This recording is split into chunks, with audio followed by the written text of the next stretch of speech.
దీర్ఘకాలంగా అపరిష్కృతంగా ఉన్న భూ సమస్యలు వివాదాల పరిష్కారమే అజెండాగా రెవెన్యూ సదస్సుల నిర్వహణకు కూటమి ప్రభుత్వం సిద్దమైంది. నేటి నుంచి వచ్చే నెల 8 వరకు 33 రోజుల పాటు సుమారు 17,564 గ్రామాల్లో సదస్సులు జరగనున్నాయి. 2019కి ముందు భూముల రికార్డులు ఎలా ఉన్నాయి, ప్రస్తుతం ఎలా ఉన్నాయో పరిశీలిస్తారు. సదస్సుల్లో వచ్చే విజ్ఞాపనల్ని 45 రోజుల్లో పరిష్కరించాలని లక్ష్యంగా పెట్టుకున్నామంటున్న రెవెన్యూ శాఖ ప్రత్యేక ప్రధాన కార్యదర్శి ఆర్పి సిసోడియాతో ఈటీవీ ముఖాముఖి. రాష్ట్ర ప్రభుత్వం రెవెన్యూ సదస్సులు నిర్వహించబోతోంది. మనతో పాటు స్పెషల్ సెక్రటరీ రెవెన్యూ ఆర్పి సిసోడియా గారు ఉన్నారు. సార్ నమస్తే. ప్రధానంగా ఈ సదస్సుల్లో ఏ అంశాల మీద దృష్టి సారించబోతున్నారు?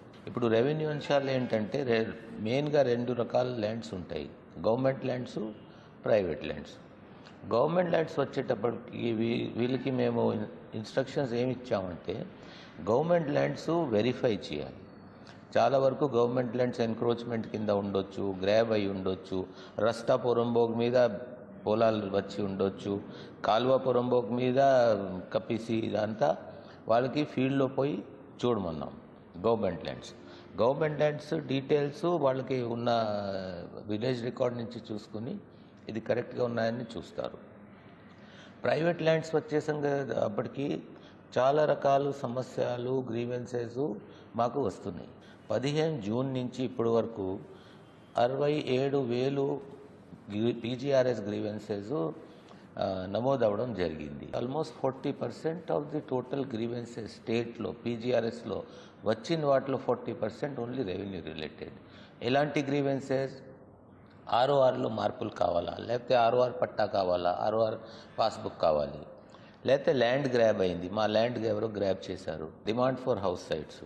ఇది రూటీన్గా గ్రామంలోకి పోయి ఒక అనౌన్స్మెంట్ చేసేసి మేము వచ్చాము, మీరు రండి, పెటిషన్స్ ఇవ్వండి, పెటిషన్ మీద ఎక్నాలెడ్జ్మెంట్ ఇచ్చేసి ఎంక్వైరీ చేస్తామని చెప్పడం కాదు. బిజినెస్ మేనర్లో ఈ గ్రామం నుంచి ఈ ఫలానా ఆయన ఈ కంప్లైంట్ పెట్టాడు, పీజీఆర్ఎస్లో రిజిస్టర్ అయింది, ఎంఆర్ఓ గారు రిడ్రెస్ అని చూపిస్తున్నారు, అయ్యా నువ్వు పెట్టింది రిడ్రెస్ అయిందా లేదా, నువ్వు పాస్బుక్ అడిగావు, నీకు అందిందా లేదా, అంది ఉంటే అక్కడే దాన్ని కట్ చేయడం. మాకేం జరగలేదు కూడా అనొచ్చు చాలామంది. మీరు వెళ్ళారు, ఎంక్వైరీ ఎంఆర్ఓ గారు వచ్చారు, ఎంక్వైరీ చేసి వెళ్ళారు, మాకేం తెలియదు.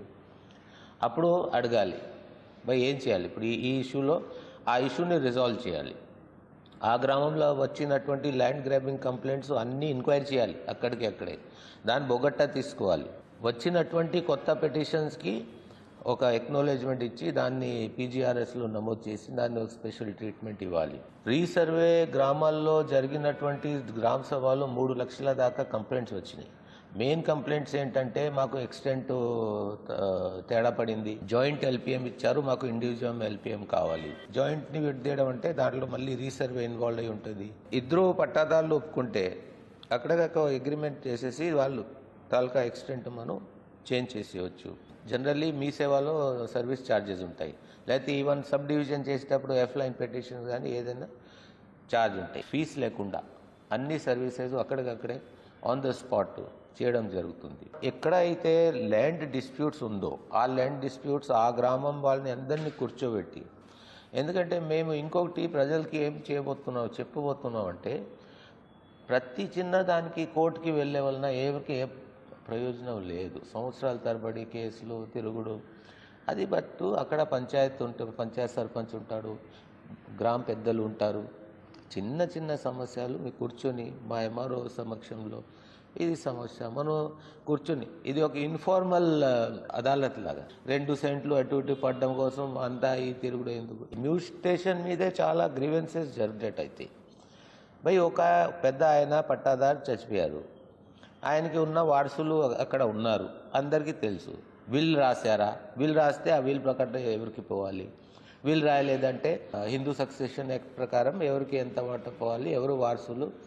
ఆ మ్యూటేషన్ మీరు తీసుకోండి, డీటెయిల్స్ తీసుకొని go back to your office and do the mutation. So record updation మీ భూమిలో కానీ వెబ్ల్యాండ్లో కొన్ని ప్రాబ్లమేటిక్ కాలమ్స్ ఉన్నాయి. అంటే సో ఈ కాలంలో గవర్నమెంట్ ల్యాండ్ అని రాసినప్పుడు పట్టాదారు కాలంలో పేరేం రాయటానికి వీల్లేదు కదా. అలాంటి ఎగ్జాంపుల్స్ మా దృష్టికి వచ్చినాయి.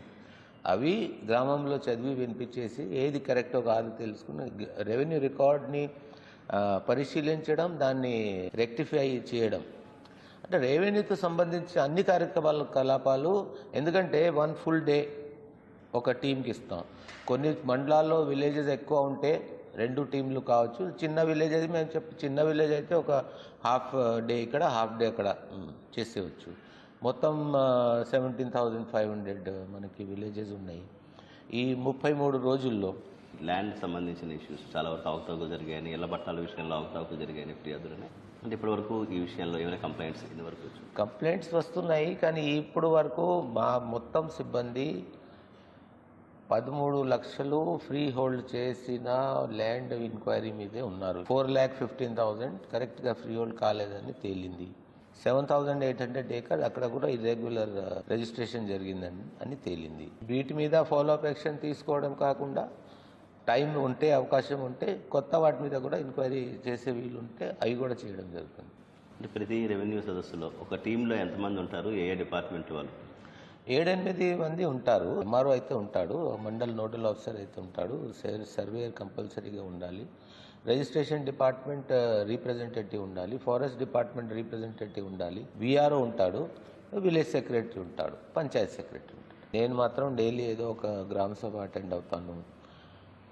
గవర్నమెంట్ స్పెషల్ ఆఫీసర్స్ అపాయింట్ చేసింది, వాళ్ళందరికీ ప్రాపర్గా మానిటరింగ్ చేయండి అని చెప్పడం జరుగుతుంది. డైలీ ఎన్ని గ్రామ సభలు జరిగినాయి, ఎన్ని కంప్లైంట్స్ వచ్చినాయి, అది ఒక మన వెబ్సైట్ ద్వారా, పీజీఆర్ఎస్ ద్వారా, ఆర్టీజీఎస్ ద్వారా అది కూడా మేము చేస్తాం. ముఖ్యంగా ప్రజలు ఎవరైతే చాలా వరకు ల్యాండ్ ఇష్యూస్తో ఇబ్బంది పడుతూ తిరుగుతున్నటువంటి వాళ్ళు ఉన్నారో వాళ్ళకి మీరు ఇచ్చే అపీల్ ఏంటి సార్? ఈ సదస్సుల్ని ఏ విధంగా వినియోగించుకోవాలి? వాళ్ళకి ఇచ్చే అపీల్ అంటే మీకు ఏది పని అయినా అన్నీ మానేసి, ఏ రోజు అయితే ఎందుకంటే అడ్వాన్స్లో అనౌన్స్ చేస్తున్నాము, అన్ని పనులు మీకు ల్యాండ్ ఇష్యూస్ ఉంటే అన్ని పనులు మానేసి ఆ రోజు మీరు దయచేసి గ్రామంలో ఉండండి. క్లియర్ కట్ ఇన్స్ట్రక్షన్స్ ఇచ్చాము. మీ కంప్లైంట్ మీ రికార్డ్స్తో పాటు మీరు వెళ్ళండి, మండల్ నోడల్ ఆఫీసర్ని, తహసీల్దార్ని మీ విజ్ఞప్తి ఇవ్వండి. మీరు కంప్లైంట్ పెడితే అక్నాలెడ్జ్మెంట్ మీరు మీ దగ్గర తీసుకోండి. దాన్ని విజయవంతంగా చేయాలంటే అందరూ అక్కడ ఉంటేనే అది విజయవంతం అవుతుంది. అంటే కొన్ని చోట్ల సామాన్యుల దగ్గర ఉన్న భూములు వేరే వారు బలవంతంగా లాక్కున్నారు అనేది చాలా చోట్ల గ్రీవెన్స్ డేట్లో, ఇటు పబ్లిక్ గ్రీవెన్స్లో కూడా వస్తున్నాయి కదా సార్. అట్లాంటి వాటి విషయంలో మన ప్రొటెక్షన్ ఏ విధంగా ఉండే అవకాశం? అది ల్యాండ్ గ్రాబింగ్ చట్టం కొత్తగా రాబోతుంది, కానీ దాని ముందే వాళ్ళ మీద మనం 420 కేసులు, లేకపోతే ఇన్వాల్వ్ ఉన్న అధికారుల మీద చర్యలు, లేకపోతే మరీ భయంకరం ఉంటే ఒక పీడీ యాక్ట్ అంటూ ఉంది, ప్రివెంటివ్ డిటెన్షన్ యాక్ట్.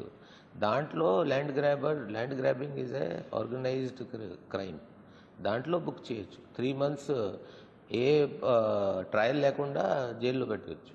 సో ఈ రెవెన్యూ సదస్సులో ఇళ్ల స్థలాల అప్లికేషన్స్ అలాగే రేషన్ తీసుకోవడం జరుగుతుంది. ఫ్రీ ఆఫ్ సర్వీస్ ఛార్జ్ తీసుకుని ప్రాసెస్ చేసి ఇస్తాం. ఇప్పుడు సర్టిఫికేట్స్ కూడా అన్నారు కదా సార్. సర్టిఫికేట్ కూడా cost certificate, integrated cost certificate ఉంటో, family member certificate ఉంటో, ఏవైనా ఉండొచ్చు. అన్ని సర్టిఫికేట్ గవర్నమెంట్ అది రెవెన్యూ డిపార్ట్మెంటే కదా ఇస్తుంది. సో మొత్తం ఈ 33 రోజులు రెవెన్యూ టీం అంతా ఈ ఫీల్డ్లో ఉన్న నేపథ్యంలో రెగ్యులర్ యాక్టివిటీకి ఏమైనా డిస్టర్బెన్స్ జరుగుతుంది?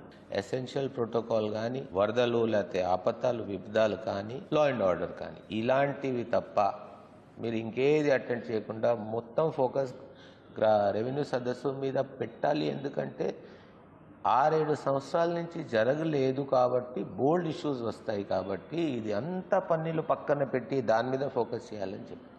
సార్ ఓవరాల్గా రాష్ట్ర వ్యాప్తంగా చాలా భూకంపాలు వచ్చాయి, దీని మీద ఎలా ముందుకు రావాలి? శ్వేతపత్రాలు ఉన్న వాటి మీద అన్నిటి మీద ఎంక్వైరీ జరిగింది. ఫ్రీ హోల్డ్ చేసిన భూమిలో ఎంక్వైరీ కంప్లీట్ అయింది.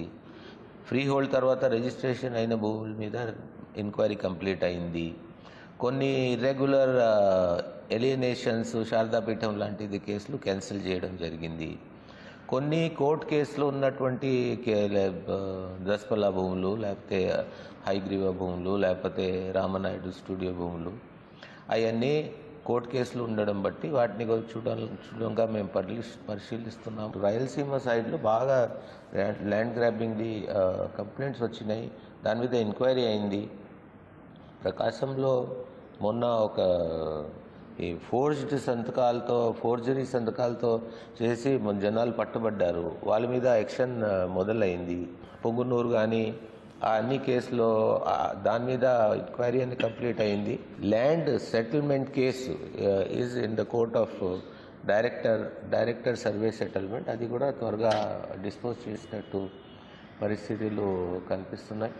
మొత్తానికి ఎక్కడైతే గవర్నమెంట్ ల్యాండ్స్ ఎన్క్రోచ్ చేసి ఉంటారో 100% వాళ్ళని తొలగించడం జరుగుతుంది. సామాన్యులకు రెవెన్యూ భూ వివాదాలకు సంబంధించిన సమస్యల పరిష్కారమే ప్రధాన వేదికగా ఈ సదస్సు నిర్వహిస్తున్నట్లు రెవెన్యూ శాఖ చీఫ్ సెక్రటరీ సిసోడియా గారు చెప్తున్నారు. విజయవాడ నుంచి కెమెరామెన్ భాస్కర్తో శ్రీనివాస్ మోహన్, ఈటీవీ.